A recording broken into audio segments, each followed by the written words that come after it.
اب قربان جائیے رحمت عالم صلی اللہ تعالی علیہ وسلم کے ارشاد پر کہ فطرت انسانی کو میرے آقا صلی اللہ علیہ وسلم جانتے ہیں کہ دنیا کا کوئی انسان کمزور رہ کر کے زندگی گزارنا نہیں چاہتا، طاقتور بن کر کے زندگی گزارنا چاہتا ہے۔ تو سرکار صلی اللہ علیہ وسلم نے دستور عطا فرمایا، اور ابتدا کتنے پیارے انداز سے فرمایا من ارادہ، جو یہ ارادہ کرتا ہے، جو یہ چاہتا ہے، ان یکون اقوی الناس، لوگوں میں سب سے زیادہ طاقتور بن جائے۔ اب آپ اندازہ لگائیے یہ قول کس کا ہے؟ رسول اعظم صلی اللہ علیہ وسلم۔ آقا کریم صلی اللہ تعالی علیہ وسلم کو اللہ عز و جل نے طاقتور بھی بنایا، اور میرے آقا کی طاقت کا عالم تو یہ ہے کہ اشارہ کر دیں تو چاند کے 2 ٹکڑے ہو جائیں، اشارہ کر دیں تو ڈوبا ہوا سورج پلٹ آئے، اتنی طاقت میرے آقا صلی اللہ علیہ وسلم۔ اب وہ رسول اعظم صلی اللہ علیہ وسلم فرماتے لوگوں میں اگر کوئی یہ چاہتا ہے کہ طاقتور بن جائے تو ظاہر سی بات ہے کہ وہ جو نسخہ عطا فرمائیں گے وہ کتنا عظیم ہوگا۔ اب اس نسخے کو بتانے سے پہلے تھوڑا سا سمجھا دوں۔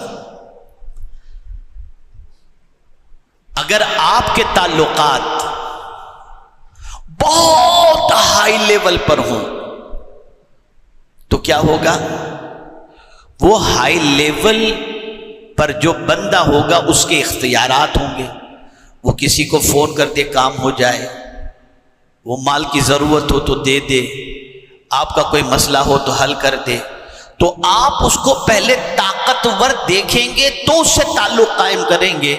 اب ایک آرڈینری انسان کے پاس کچھ ہے ہی نہیں تو آپ اس سے تعلق کیسے قائم کریں گے؟ اور اس سے آپ کا کیا فائدہ ہوگا؟ کچھ تو ہونا نہیں۔ اب حضور نے مینشن کیا کہ کائنات کے اندر اگر سب سے زیادہ طاقتور کوئی ہے تو اللہ ہے،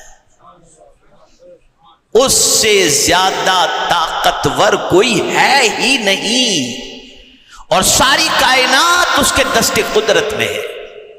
وہی ہر چیز کا مالک ہے، وہی ہر چیز کا خالق ہے۔ زمین بھی اس کی اطاعت کرتی ہے، آسمان بھی اس کی اطاعت کرتا ہے، چرند و پرند بھی اس کی اطاعت کرتے ہیں، شجر و حجر بھی اس کی اطاعت کرتے ہیں۔ وہ اگر زمین کو حکم دے دے تو 35 سیکنڈ کے زلزلے کے اندر پورے شہر کو ملبے کے ڈھیر میں تبدیل فرما دے۔ وہ اگر آسمان کو حکم دے دے تو اس طرح سے موسلادھار برسے کہ بستی کی بستی تباہ ہو جائے۔ پتہ چلا سب سے زیادہ طاقتور کون ہے؟ جواب دیجیے آپ۔ اللہ۔ یہ آپ کا بھی عقیدہ ہے، میرا بھی عقیدہ ہے، سب کا عقیدہ ہے۔ اب حضور کیا فرماتے ہیں؟ میرے آقا صلی اللہ علیہ وسلم فرماتے ہیں من اراد ان یکون اقوی الناس، جو لوگوں میں سب سے زیادہ طاقتور بننا چاہتا ہے فلیتوکل علی اللہ، وہ اپنے رب پر بھروسہ کر لے، اللہ پر بھروسہ کر لے، اللہ کو کارساز حقیقی بنا لے، مان لے، اور اس طرح سے اللہ پر بھروسہ کرے کہ فرمایا گیا جس طرح پرندے بھروسہ کرتے ہیں کہ نہ ان کا کوئی گھر ہے، نہ ان کے اگلے دن کا کھانے کا کوئی اسٹاک ہے، صبح بھوکے نکلتے ہیں، شام کو پیٹ بھر کر کے آ جاتے ہیں۔ اے پرندوں، کل کی فکر کیوں نہیں کرتے؟ تو جواب ملے گا جس نے پیدا کیا ہے اس پر ہمیں بھروسہ ہے کہ جس نے آج رزق عطا فرمایا وہ کل بھی ہمیں روزی عطا فرمائے گا۔ اللہ پر بھروسہ، اللہ پر کامل یقین، ایسا توکل اپنے پروردگار پر کریں، اور توکل ہر کوئی نہیں کر سکتا، بھروسہ اعتماد ہر کوئی نہیں کر سکتا۔ قرآن نے کہا وَعَلَى اللَّهِ فَلْيَتَوَكَّلِ الْمُؤْمِنُونَ، اللہ پر بھروسہ ایمان والا ہی کیا کرتا ہے۔ جس کے سینے میں ایمان ہوگا، وہ ہزار اس کے سامنے مسائل کے پہاڑ اور مصائب کے پہاڑ کھڑے ہوں، وہ اپنے رب پر اس طریقے سے بھروسہ کرے گا کہ میرا رب سب سے زیادہ طاقتور ہے، وہ چاہے تو سمندر میں راستے پیدا کر دے جو اس کے دست قدرت میں۔ آئیے میں آپ کو ایک واقعے کے ذریعے سمجھاؤں۔ حضرت ابراہیم علی نبینا علیہ الصلاۃ والتسلیم کے لیے نمرود نے آگ جلائی۔ بہت غور سے سنیں اور ایک نبی کا اپنے رب پر کیسا بھروسہ ہے اسے محسوس کریں۔ آگ جلائی گئی حضرت ابراہیم علیہ السلام کو اس میں ڈالنے کے لیے۔ پروردگار نے حضرت ابراہیم علیہ السلام کی بارگاہ میں جبریل امین کو بھیجا، جاؤ جبریل میرے خلیل سے پوچھو کوئی تمنا ہے۔ سچویشن کتنی ورسٹ ہے آپ دیکھیں، حالت یہ ہے کہ آگ کے اندر زندہ ڈالنے کا پلان، آگ تیار ہو چکی ہے اور ایسا فرشتہ آ کر کے کہہ رہا ہے کہ جس کو اللہ نے یہ طاقت دی ہے کہ میں آپ کو کیا بتاؤں، اتنی طاقت حضرت جبریل امین علیہ الصلاۃ والتسلیم کو اللہ نے دی ہے کہ حضرت یوسف علیہ السلام کو جب ان کے بھائیوں نے کنویں سے نیچے پھینکا، حضرت جبریل سدرۃ المنتہا پر تھے، انہوں نے وہاں سے سفر شروع کیا، حضرت یوسف کے کنویں میں نیچے پہنچنے سے پہلے انہوں نے اپنے پر میں اٹھا لیا۔ کتنی طاقت ہے حضرت جبریل امین علیہ السلام۔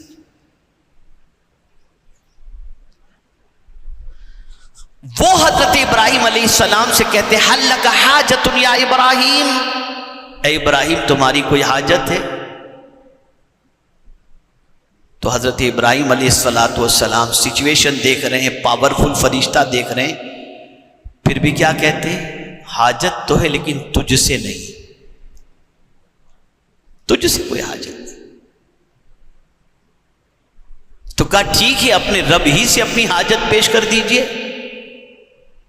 آپ مجھ سے نہیں کہہ رہے ہیں آپ کی حاجت، تو اپنے رب ہی سے کہتے ہیں۔ یہ ایک مقام ہوتا ہے محبت کے اندر کہ آدمی جب محبت میں بہت اونچے مقام پر چلا جاتا ہے، کوئی وقت ایسا آتا ہے انسان کی زندگی میں، جیسے ہمیشہ ہمیں رونا اللہ کی محبت میں نہیں آتا، دعاؤں میں نہیں آتا، لیکن کبھی یہ کیفیت بن جاتی ہے کہ ہم اللہ کی محبت میں اتنے ڈوب جاتے ہیں کہ ساون بھادو کی طرح آنسو نکلنے لگ جاتے ہیں۔ تو ایک مقام محبوبیت ہے، وہ محبوبیت کے مقام پر انسان پہنچ جاتا ہے تو پھر مچلنے لگتا ہے اور اس کے ناز اٹھائے جاتے۔ تو حضرت ابراہیم علیہ السلام سے جب کہا گیا چلو اپنے ربی سے عرض کر دو، مجھ سے نہیں کہتے تو اپنے ربی سے عرض کر دو، وہاں بھی مچلتے ہیں حضرت ابراہیم، اس سے کیا عرض کرو، وہ تو مجھ سے زیادہ میری حالت سے باخبر ہے، مجھ سے زیادہ میری حالت سے باخبر ہے۔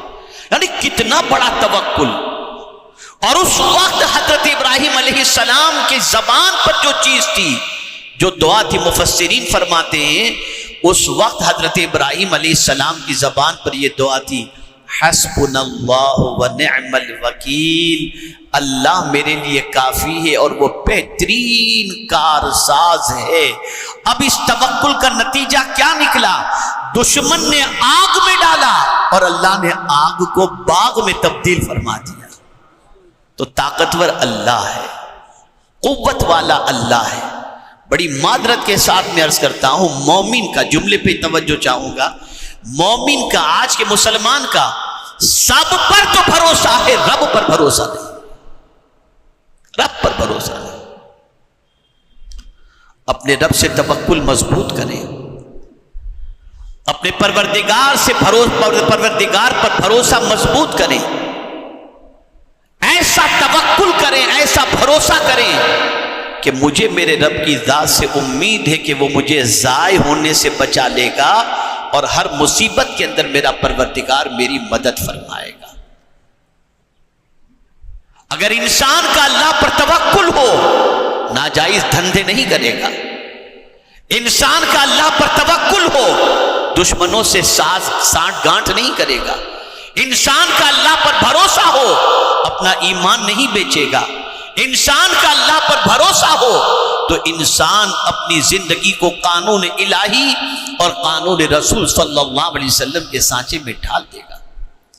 اور پھر جب کوئی بندہ اپنے رب پر بھروسہ کرنے لگتا ہے، میرا مولا ہے، میرا پروردگار ہے، وہ میری شہ رگ سے زیادہ قریب ہے، وہ خود فرماتا ہے نحن اقرب الیہ من حبل الورید، وہ خود فرماتا ہے امن یجیب المضطر اذا دعا، کون ہے جو بے قرار کی فریاد سنتا ہے، ویکشف السوء، اور اس کی پریشانیوں کو دور کرتا ہے، کون ہے جو روزی عطا کرتا ہے، وما من دابۃ فی الارض الا علی اللہ رزقها، کون ہے جو عزت دیتا ہے، وتعز من تشاء وتذل من تشاء بیدک الخیر، کون ہے جو زندگی دیتا ہے، اللہ ہے، کون ہے جو موت دیتا ہے، اللہ ہے، سب کچھ اس کے دست قدرت میں ہے۔ اور ایک آخری بات عرض کر کے میں آپ کی توجہ کو اور آپ کے ایمان کو پختہ کر دوں، تاکہ آپ قرآن کی اس آیت کی روشنی میں اپنے رب پر بھروسہ کر کے کمزور نہیں، حضور کے فرمان کی روشنی میں طاقتور بن جائیں۔ آپ نے کسی منسٹر پر بھروسہ کیا تھا، اس سے آپ کے تعلقات تھے، کسی مالدار پر بھروسہ کیا تھا، اس سے آپ کے تعلقات تھے، کسی بہت بڑی پہنچ والے سے آپ کے تعلقات تھے، اس پر آپ کا بھروسہ تھا، لیکن وہ پرماننٹ زندہ رہے گا؟ اب جواب دیجئے، مجھے جواب دیجئے نا، نہیں نا، موت تو آنی ہے، آپ اس کے بھروسے پر کام کر رہے تھے، موت آ گئی، اب آپ کیا کریں گے؟ تو پتہ چلا جتنے انسانوں پر تم بھروسہ کرتے ہو وہ مر جانے والے ہیں، کوئی زندہ رہنے والا نہیں۔